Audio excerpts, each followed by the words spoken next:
month of June 2022 is halfway over. It is the 16th of June. Thank you for watching the Calvary briefing. I was really interested in an article that I saw recently, Baking Cookies While the World Burns. The author of this article was a stay-at-home mom by the name of Brianna Lambert.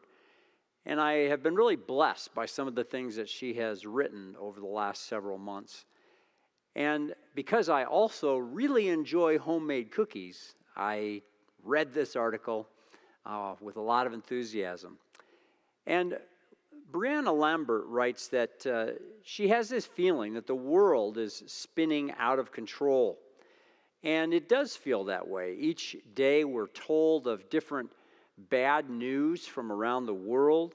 There are people and buildings being destroyed in Ukraine. Families are being torn apart. There are refugees all over the world. And opinion columnists are writing about food shortages to come, rolling blackouts. Gas prices are rising, which will make everything else rise in price. And all of this comes into our minds as we try to live our normal day-to-day lives. Well, Brianna Lambert, as a stay-at-home mom, has taken on the practice of trying with her children to bake a new cookie every week. They write out all the ingredients for the cookies. They go to the store and they purchase these ingredients, and then they bake these cookies. And recently she was wondering, with all that's going on in our world, with rising prices, will we even be able to buy flour in a few months? And she writes, "Sometimes I wonder if it's silly to continue baking cookies while the world around me burns." But she had a real interesting time reading in the book of Genesis, and it changed her complete outlook. The answers to her questions came from a real unlikely place, a genealogy in the book of Genesis. Now, there are several genealogies through the book, and the book of Romans tells us that whatever was written in former days was written for our instruction, that through endurance and through encouragement of the Scriptures we might have hope. That's in Romans 15:4. So even the genealogies of the book of Genesis are written for us and have some purpose. And in the book of Genesis, in the early chapters, we move rather quickly from paradise to a world that is falling apart. In the world that is falling apart, we find selfishness, injustice, and pain. And the people of that day probably felt a lot like we feel today. In the middle of all of this, there's a man by the name of Lamech who has a son by the name of Noah. And Lamech says, "This one will bring us relief from the agonizing labor of our hands caused by the ground the Lord has cursed." That's in Genesis 5. So the poison of sin had been spreading. The people were groaning in agony. The fire of evil had grown so fierce that God sent a flood to destroy the earth. And Noah and his family were those that survived. Yet before all of this happened, we need to take a step back and take a look at Seth and his lineage. While the world is burning and while sin is progressing at an alarming rate, while darkness is growing and growing, there is a man in the line of Seth. And we read this about this man in Genesis 5:22. Enoch walked with God 300 years and fathered other sons and daughters. We don't know much about Enoch, but we do know that while the world was winding down and getting darker and darker, Enoch walked with God and fathered children. For 300 years, while there was pain all around him, Enoch was a father who raised his children.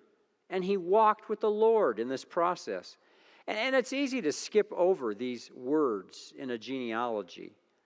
But this was a lifetime of a man who walked with God. A lifetime of waking up in the morning and eating meals, trading and working and helping his children when they fell and skinned their knees, going to sleep at night and again waking up in the morning. It was a lifetime of laughing and crying and probably a lot of menial tasks. Yet Enoch kept on keeping on.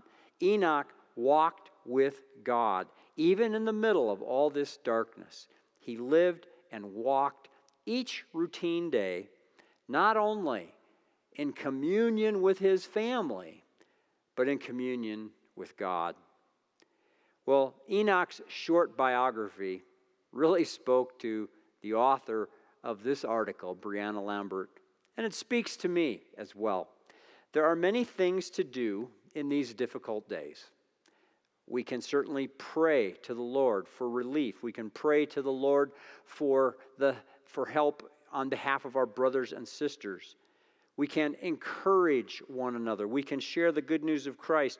We can give money to help with the physical needs that people have.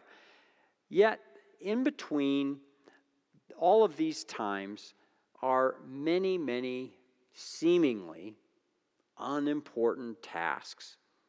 You might have a meeting to go to, and you might be the one that has to write up those meeting notes. You might have grandchildren come to your house and end up crying uncontrollably because they have lost a Lego, and you may be down on your hands and knees going under a couch trying to find a Lego.